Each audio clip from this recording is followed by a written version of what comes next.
भारताच्या कारवाईत पाकिस्तानी सैन्याच्या 11 जवानांसह 51 जण मारले गेले। ऑपरेशन सिंदूरवर पाकिस्तानचा अखेर कबुलीनामा।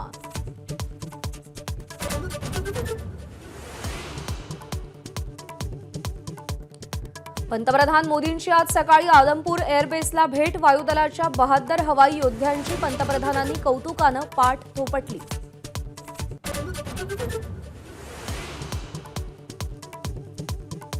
नवी दिल्लीत संरक्षण मंत्री राजनाथ सिंग यांची महत्त्वपूर्ण बैठक। सीडीएस आणि तीनही दलांच्या प्रमुखांसह बैठक। ऑपरेशन सिंदूर आणि पाकिस्तानवरील कारवाईनंतर आढावा।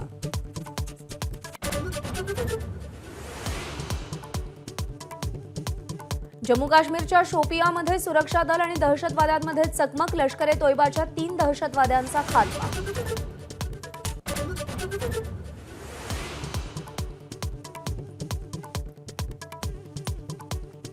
राज ठाकरेंची सदिच्छा भेट। राजकीय चर्चा नाही। तासाभराच्या भेटीनंतर मंत्री उदय सामंत यांची प्रतिक्रिया। खरी खिचडी खाल्ली, राजकीय नाही। सामंतांची मिश्किल टिप्पणी।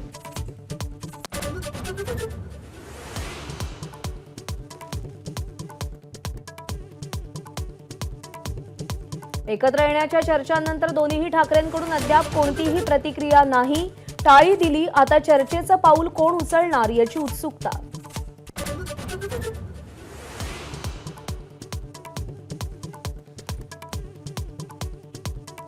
मुंबईतील कार्यक्रमात शरद पवार आणि अजित पवारांचा संवाद। दोन्ही राष्ट्रवादी एकतेची मोठ कधी बांधणार याची उत्सुकता।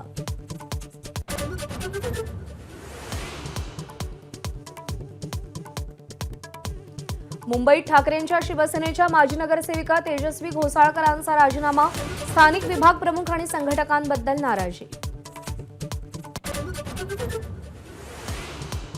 महाराष्ट्र युवक काँग्रेसचे प्रदेशाध्यक्ष कुणाल राऊतांविरोधात नागपूर पोलीस ठाण्यात तक्रार। युवक काँग्रेसच्या पदयात्रेसाठी साहित्य पुरवणाऱ्या वेंडरचे पैसे थकवल्याचा आरोप।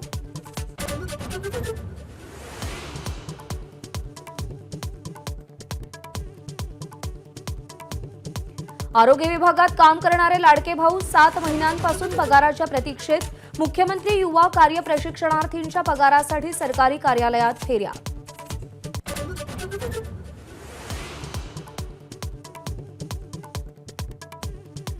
राज्यात आज किंवा उद्या मोठा बॉम्बस्फोट होण्याची धमकी। महाराष्ट्र पोलीस नियंत्रण कक्षाला धमकीचा मेल। पोलिसांकडून सर्वसामान्यांना सतर्कतेचे आदेश।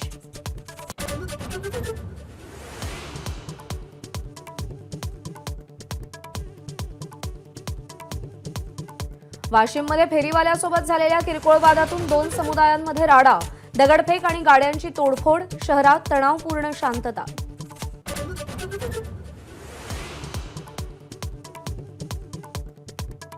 राज्यात 10वीचा निकाल 94.10%। यंदाही मुलींची बाजी। कोकण विभाग अव्वल तर सीबीएसई 12वीचा निकाल जाहीर। 88.39% विद्यार्थी उत्तीर्ण। एबीपी माझा, उघडा डोळे बघा नीट।